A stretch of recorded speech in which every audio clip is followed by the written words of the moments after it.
அன்பிற்குரிய தமிழ் உறவுகளே, காலை வணக்கம். தமிழ்நாடு ரொம்ப அருமையாக நகர்ந்துட்டுருக்குது.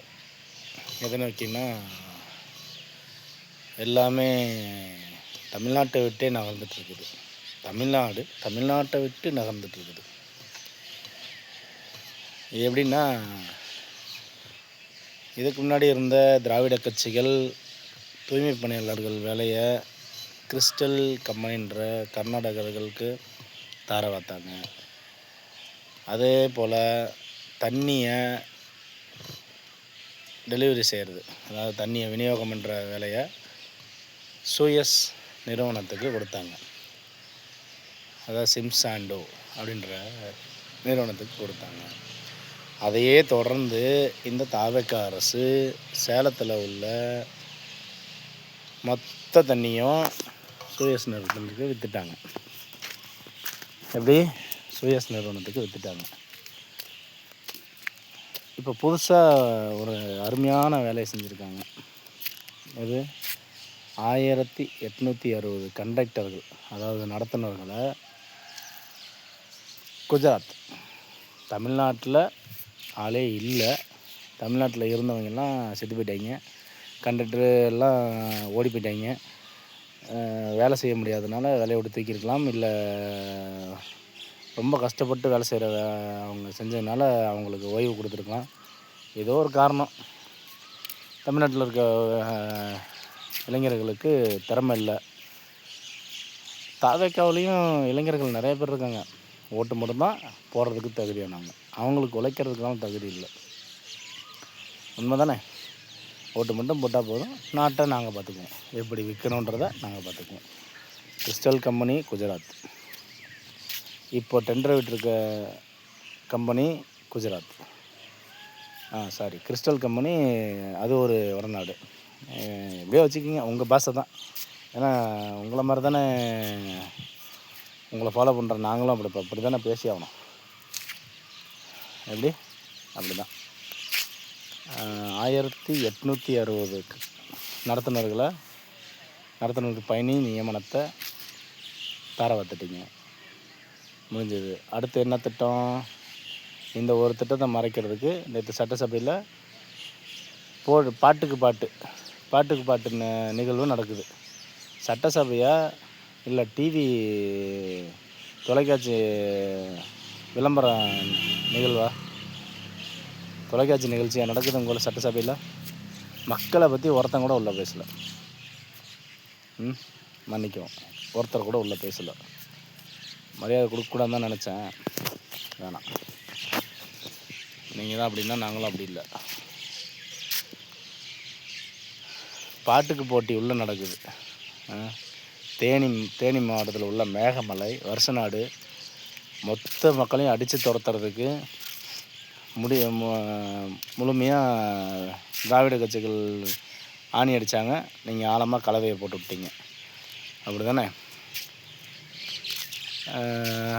வெறும் 40 வீடுகள் தான் இருக்குதுன்னு சொல்லி வழக்கை பதிவு பண்ணியிருக்கீங்க. ஆனால் அங்கே 1800, அதே 1800க்கும் மேலே குடும்பங்கள் வாழ்ந்துட்டு வராங்க. மொத்தமாக நீங்கள் வெளியேற்றிட்டு புலிகளை காப்போன்ட்டு சொல்லி பொருளையை கிளப்பிட்டு நீங்கள் என்ன பண்ண போகிறீங்க? அது மிகப்பெரிய தனியார் நிறுவனத்துக்கு ஒரு குத்தகையை தார வார்த்துட்டீங்க. இல்லை, தமிழர்கள் தமிழன்ற இதை நினச்சிங்களா, இல்லை முட்டா கூட்டம்னு நினச்சிட்டிங்களா?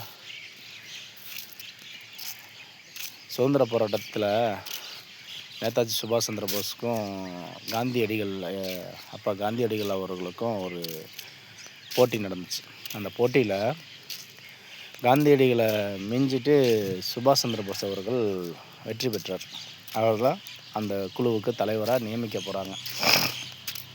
காந்தியடிகள் ஒரே வார்த்தை சொல்லிட்டாரு, உன்னோட வழியில் போனால் பல பேர்த்த நான் இழக்க நேரிடும், அதனால் நீ இந்த குழுவிலேருந்து வெளியேறிடு அப்படின்னு சொன்னோன்னா எந்த வார்த்தையுமே பேசாமல் சுபாஷ் சந்திர போஸ் அவர்களும் வெளியேறினார். ஒரு கட்டத்தில் அது போனதுக்கப்புறம் ஆனால் ஒரு தனி இயக்கமாக உருவாக்கி இந்திய போர்ப்படையை உருவாக்குறார். NIA உருவாக்குறார். அந்த உருவாக்குறதுல முதல்ல அதாவது காந்தியடிகள்கிட்ட நேதாஜி அவர்கள் சொல்கிறாரு, நான் அடுத்த ஜென்மத்தில் மனித பிறவியாக பிறக்கணுன்னா தமிழனாக பிறக்கணும் அப்படின்னு ஒரு பதிவு பண்ணுறாரு. ஏன் இந்த பதிவு பண்ணுறாருன்னா, சும்மாலாம் சொல்லலை. அப்போ உள்ள மக்கள் தமிழர்கள் முதல்ல நான் பங்கேற்கிறேன் அப்படின்ற வார்த்தையை பங்கேற்றாங்க. NIAவில் இந்திய போர்ப்படையில் அவங்க உள்ளே போகிறாங்க. அப்போ அதுக்காக அந்த கருத்தை சொன்னார். சரியா? ஏன்னா தமிழர்கள் அவ்வளோ வீரமிக்கவர்கள். கடைசியாக நடந்த ஜல்லிக்கட்டு போகிறதுலே உங்களுக்கு தெரியுமே. ஆனால் இப்படி சாதாரணமாக ஒரு மடம் தட்டிட்டீங்களே மக்களை. 1800 கண்டக்டர்கள், இன்னும் பல வேலைகள் ஓடிக்கிட்டு இருக்கு. இந்த மறைக்கிறதுக்கு இந்த பக்கம் நீங்கள் இங்கே பெரிய ராட்சத பலூனை வெடிக்க வைக்கிறதுக்கு இங்கே சின்ன மெழுகுவர்த்தி ஏற்றி வச்சுக்கிறீங்க. ஆனால் இந்த மெழுகுவர்த்தி தான் உலகத்துக்கே ஒளி கொடுக்குதுன்ற அளவுக்கு நீங்கள் தெளிவாக ஆட்சி நடத்திட்டுருக்கிறீங்க. தெரியாமல் தான் கேட்குறேன். உண்மையாலுமே அந்த சென்னை மாநகராட்சியில் உங்களுக்கு ஓட்டு போட்ட ஒருத்தருக்கு கூடயுமா தகுதி இல்லாதவராயிட்டார்? இல்லை உங்கள் மாவட்ட செயலாளரோ இல்லை உங்கள் கட்சியில் முக்கிய நிர்வாகியோ யாருக்கிட்டேயுமே சுத்தமாக பணமே இல்லையா? அவங்களுக்கு டெண்டரை ஒதுக்கியிருக்கலாம்ல, குத்தகையை அவங்களுக்கு ஒதுக்கியிருந்தா அவங்க இன்னும் காலகாலத்துக்கும் உங்களுக்காக உழைச்சி கொட்டுவாங்கல்ல. அப்போ அங்கே உழைச்சி கொட்டின உங்கள் மாவட்ட செயலாளருக்கு என்ன மரியாதை? இல்லை அடிமட்ட தொண்டனுக்கு, மாவட்ட செயலாளர் கூட விடுங்க, அடிமட்ட தொண்டன் தான் வேர்வை சிந்தி விளைச்சிருப்பான், உங்களுக்கு பதாதையை ஒட்டியிருப்பான், என்னென்னமோ பண்ணியிருப்பான், கந்தலில் படுத்துருந்துருப்பான், எங்கேயோ படுத்து கிடந்து அவன் உங்களை கட்சியை வளர்த்திருப்பான், உங்கள் ரசிகர் மன்றத்தை வளர்த்தி கட்சியை வளர்த்திருப்பான். அப்பேற்பட்ட உங்கள் கட்சிக்காரனுக்கு இல்லாத உரிமை உடுப்பா பொதுமக்களுக்கு செய்ய வேணாம். உங்கள் கட்சிக்காரனையா பார்த்து பொறுக்கி போட்டாவது அந்த அவங்களுக்குள்ள ஒரு போட்டி நடத்தி அவங்க யார் குறைந்த இதுக்கு ஏலம் எடுக்கிறாங்களோ அவங்களுக்கு நீங்கள் ஒதுக்கியிருக்கலாம்ல. அப்படி எதுவும் செய்ய மாட்டீங்க. ஓட்டு போடுறதுக்கு மட்டும்தான், அதாவது உங்கள் கார் கதவை திறந்து விடுறதுக்கு மட்டும்தான், அவங்க டோரை திறந்து விடுறதுக்கு மட்டும்தான் அவங்க தாவக்க நண்பர்கள். அப்படி தானே? உங்களுக்கு போட்டியாக நின்ன அத்தனை கட்சிகளையுமே நீங்கள் ஏளனமாக பேசலாம், ஏளனமாக வச்சுக்கலாம். உங்களை பற்றி பேசுகிற பெண்களை அவதூறு பேசலாம். இப்படி தான் ஒரு கட்டமைப்பை உருவாக்கிக்கிட்டு இருக்கீங்க ஒழிய ஒரு பக்கம் நல்லது செய்கிற மாதிரி ஒரு பிம்பம், அவ்வளோதான். உண்மையாகவே மனசாட்சி தொட்டு சொல்லுங்கள். நீங்கள் முதலமைச்சராக வேலை செய்கிறீங்களா, இல்லை கார்ப்பரேட் நிறுவனத்துக்கு கையெழுத்து போடுற தரகர் வேலை செய்கிறீங்களா? இதற்கு முன்னாடி இருந்த திராவிட திருவாளர்கள் இந்த தெளிவான வேலையை செஞ்சாங்க, தரகர வேலையை. சரியா? நீங்கள் மாற்றம் நீங்கள் அருமையான மாற்றம் இல்லை. அதே மாதிரி தமிழ்நாட்டில் உள்ள அத்தனை புறம்போக்கு நிலங்களையும் கையகப்படுத்தினான்னு சொல்லி இருக்கவங்க எல்லாத்தையும் வெளியேற்றிட்டுருக்கிறீங்க. அங்கே ஒவ்வொரு தனியார் நிறுவனத்துக்கும் எப்படியும் ஒவ்வொரு தனியார் நிறுவனம் அந்த இடத்த பேசியிருப்பாங்க. அவங்களுக்கு அந்த குத்தகையை அவங்களுக்கு விட்டுருவீங்க. எல்லா பக்கமும் தமிழ்நாடு ஃபுல்லாகவே எடுத்துக்கிட்டு இருக்கீங்க. ஏகப்பட்ட இடத்துல எடுத்து முடிச்சிட்டிங்க. மின் இணைப்பு கொடுக்கும்போது இதுக்கு முன்னாடி இந்த திராவிடர்களுக்கு கண்ணு தெரியலையா? கடைசியாக கொடுக்க வேண்டியது மின் இணைப்பு. அந்த மின் இணைப்பு கொடுக்கும்போதாவது இது புறம்போக்கு நிலம், இங்கே மின் இணைப்பு கொடுக்கக்கூடாது, நீங்கள் தங்கிறதுக்கு தகுதி இல்லாத இடம் அப்படின்றது தெரியலையா? வீட்டு வரி ரசீதுன்னு ஒன்று கொடுக்குறீங்க. அந்த வீட்டு வரி ரசீது போடுறது யார்? அரசாங்கமும் சரியில்லை, வேலையாட்கள் அடியாட்களும் சரியில்லை. அடியாள்னால் இந்த இவங்க தான், அந்த விஓ தாசில்தார் இவங்க எல்லாமே. ஆமாம், ஒரு கட்சின்னு வந்துட்டு அவங்க தானே அடியாட்கள். அப்படி தான் நாடே இருக்குது. அந்த கையெழுத்து போடும்போது தெரியலையா, வீட்டு வரி ரசீது கையெழுத்து போடும்போது யாருக்கும் தெரியலையா இது புறம்போக்கு நிலம்னு? அப்படி தாசில்தார், வட்டாட்சியருக்கு எல்லாத்துக்குமே தகவல் போய் தான் இது பண்ணுறாங்க. அப்போது ஒரு இடத்த அவங்களுக்கு ஒதுக்கீடு செஞ்சுட்டு இந்த புறம்போக்கு நிலங்களை இடிக்கலாம். இதுதான் ஒரு ஆளுமை மிக்க ஒரு தலைவனுக்கு அர்த்தம். தலைவன்னா அதுதான் அர்த்தம். ஒரு இடத்துல இருக்கான்னா அந்த இடத்துக்கு அவன் அந்த இடத்த நமக்கு தேவையான இடம் அப்படின்னா மொத்தமாக அந்த இடம் தேவையானதுன்னா, தேவையில்லாத ஒரு இடத்த நமக்கு தேவையில்லாத ஒரு இடத்த அவங்களுக்கு தேவைப்படுத்தி அதை ஏற்பாடு பண்ணி கொடுக்கணும். புரியுதா? எங்கே புரிய போகுது? பட்டிமன்றம், பாட்டு போட்டி, தற்பெருமை பேசிக்கிற ஒரு அரசாட்சி தான் இப்போ நடந்துகிட்ருக்குது. அருமையான மாற்றம். நிறையா சொல்லணுன்ட்ருக்கேன். எங்கள் ஊரில் முன்னாடி அரங்கம் இருக்குது. அரங்கத்துக்கு முன்னாடி ஒரு வாக்கியம் இருக்குது.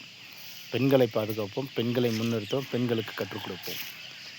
நீங்கள் கற்றுக் கொடுக்க வேண்டியது பெண்களுக்கு இல்லை, உண்மையாலுமே பெண்களுக்கு இல்லை. சின்ன வயசாக இருக்கும்போதே ஆண் பிள்ளைகளுக்கு சொல்லித்தர வேண்டும், பெண் பிள்ளைகளுக்கு அல்ல. பெண் பிள்ளைகளை பாதுகாப்பதே ஆண் பிள்ளைகளின் வேலை.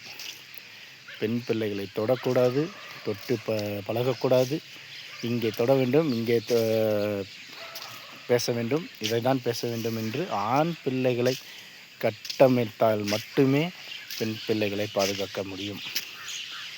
இது தமிழ்நாட்டிலே ஒரே ஒரு கட்சிக்கு மட்டும்தான் அந்த இது கட்டமைச்சிருக்காங்க. சரியா? எந்த கட்சின்னு எல்லாத்துக்கும் தெரியும். அந்த ஒரு கட்சி மட்டும்தான். பெண்கள் அமர்ந்தால் அந்த இடத்த விட்டு அந்த 2 அடி தள்ளி போகிறதும், அந்த பெண்களை பாதுகாப்பாக வீட்டுக்கு கொண்டு போய் சேர்க்குறதும் ஒரே ஒரு இயக்கத்துக்கு மட்டும்தான் தமிழ்நாட்டில் செயல்படுத்திகிட்டு இருக்கோம். சரியா? ஆண்களுக்கு சொல்லிக் கொடுங்க. முதல்ல தற்காப்பு கலை எல்லா பள்ளிகள்லேயும் 3 மாதம் கட்டாயமாக சொல்லிக் கொடுக்கணுன்றத அனைவருக்கும் கல்வி இயக்க திட்டத்தில் மூலமாக செயல்படுத்திகிட்டு இருக்கீங்க. நல்ல விஷயம். அதில் நானும் சொல்லிக் கொடுத்துட்ருக்கேன். என்னோடய பிள்ளையும் கராத்தே கற்றுக்கிட்ருக்காங்க. எல்லாருமே பெண் பிள்ளைகளை பாதுகாக்கணும்னு அவங்க அப்பா அம்மா நினைக்கிறத விட நாடு நினைக்கணும். பெண் பிள்ளைகள் இன்னும் 30 வருஷம் கழித்து தமிழ்நாட்டில் ஜீன்களே அணுக்களே வேலை செய்யாதுன்னு சொல்கிறாங்க. தனியார் மயம், தாராள மயம்ன்ட்டு மதுக்கடைகளையும் தாராளமயமாக்கிட்டு இருக்கீங்க. அருமை. இப்படி இருந்தால் பெண் பிள்ளைகளை நீங்கள் எப்படி பாதுகாப்பீங்க? போதைப்பொருள் ஒழிப்பு, பெருசாக பேசுகிறீங்க. போதைப்பொருள் ஒழிப்பு, அதுக்கு ஓடி ரீல்ஸ் போட்டால் மட்டும் பத்தாது. எங்கள் ஊர்லேயும் ஃபுல்லாக ரீல்ஸ் தான் போடுறாங்க. பதாதை வச்சு ரீல்ஸு, ஒரே ரீல்ஸ் தான். தமிழ்நாடே ஒரு விளம்பர மயம்தான். அவங்க விளம்பரம் ஆச்சுன்னா நீங்கள் விளம்பரத்துக்கே விளம்பரம் ஆச்சு. அப்படி இருக்குது நாடு. தனியார் மையம், தாராள மையம், மதுக்கடைகளை மூடாமல் ஒன்றும் நடக்காது. ஆண்களுக்கு சொல்லி கொடுக்கணும்னு சொல்கிறேன். ஆனால் சொல்லி கொடுத்தாலும், கட்டுப்பாடை சொல்லி கொடுத்தாலும், அந்த கட்டுப்பாடை எங்கேருந்து ஆரம்பிக்கணும்? மது இல்லாத மாநிலமாக தமிழ்நாடு இருந்துச்சுன்னா, அதாவது போதைப்பொருள் இல்லாத மாநிலமாக தமிழ்நாடு இருந்துச்சுன்னா, வேறு என்ன சொல்கிறது? ஒரு ஆண் தன்னைத்தானே பாதுகாத்து கொள்ளும் தன்னலமற்ற பொதுநலமாக சிந்திச்சு ஆரம்பித்தான்னா பெண் பிள்ளைகளுக்கு பாதுகாப்பு. பாரதி கண்ட புதுமை பெண் எப்போ காண்போம்? வாய்ப்பே இல்லை. ஒரு தமிழனா தமிழ்நாட்டை ஆள்ற வரையும் கண்டிப்பாக வாய்ப்பே இல்லைங்க முதலமைச்சர் அவர்களே. இன்னும் ஒரு சிலர் மாண்புமிகுன்னு கூப்பிட்டுருக்காங்க. மாண்புமிகுன்னு சொல்கிற அளவுக்கு தமிழ்நாடு முதலமைச்சர் இன்னும் தலைவராக ஆகவில்லை. நீங்கள் எதிர்க்கட்சிகளை உங்கள் பங்காளி சண்டையோடு தான் நீங்கள் செய்கிறீங்க. பங்காளிகளை மட்டும்தான் பேச்சில் செய்கிறீங்களே ஒழிய அவங்கள செய்கையிலையும் ஒன்றும் செய்ய கடம், அவங்க கொள்ளையடித்த சொத்துக்களையும் ஒன்றும் செய்ய காணோம். நீங்கள் உங்கள் பங்காளி சண்டைகள் மட்டும்தான் போட்டுட்ருக்கீங்க. ஏன்னா நீங்கள் பங்காளிகள்ன்றது எல்லாத்துக்கும் தெரிஞ்சு போச்சு. ஆல்ரெடி முன்னாடியே எங்களுக்கு தெரியும். இருந்தாலும் நீங்கள் அதை அப்படியே தெரியாத மாதிரி வண்டியை நியூட்ரல் பண்ணி ஓட்டிகிட்டு இருக்கீங்க. நல்லா ஓட்டுங்க. இதையே செய்யுங்க. 5 வருஷம் அருமையாக ஆட்சி செய்வீங்க. எங்கள் இடுமாவனம் கார்த்தி அவர் சொல்லியிருக்காரு, 5 வருஷம் உங்கள் கையில் ஆட்சி இருக்கணும். 6 மாதத்தில் திடீர்னு மக்கள் கோவப்பட்டு அந்த 6 7 தொகுதியிலையும் மாற்றி ஓட்டு போட்டுற போகிறாங்க. அதில் 1 2 தொகுதி போனாலும் மீதி இருக்கிற தொகுதியை கைப்பற்றினீங்கன்னா தான் அதுக்கான பிளானு, அதுக்கான ஐடியா, அதுக்கான மூலக்காரணம் எல்லாமே தயாரிச்சிருப்பீங்க. இன்னுமா வேலை செய்யாமல் இருப்பீங்க? விளம்பரம் தானே, எல்லாம் விளம்பரம் போட்டுவிட்டு அடித்து கிளப்பிடுவீங்க. அவர் சொன்னார், இந்த 5 வருஷமும் உங்கள் கையில் இருந்துச்சுன்னா 1.25 கோடி பேர் ஓட்டு போட்டாங்க பார்த்தீங்களா, 3/4 கோடியாக மாறும். அதாவது 75 லட்சமாக மாறும். தமிழ்நாட்டு மக்களை சாதாரணமாக நினச்சிடாதீங்க. தாவேக்கா அரசு முதலமைச்சர் அவர்களே, தமிழ்நாடு மக்கள் எந்த நேரத்துலையும் எந்த சூழ்நிலையிலையும் முழுசாக சிந்திக்கிற திறன் படைச்சவங்க. உலகத்துக்கே போதனை என்னன்னு போதிச்சவங்க. பார்த்து கொஞ்சம் தெளிவாக செயல்படுங்க. மக்களுக்காக கொஞ்சம் சிந்திங்க. ஒன்றே ஒன்று சொல்லட்டா, ஏதோ ஒரு காரணம் நீங்கள் முதலமைச்சர் ஆகிட்டீங்க.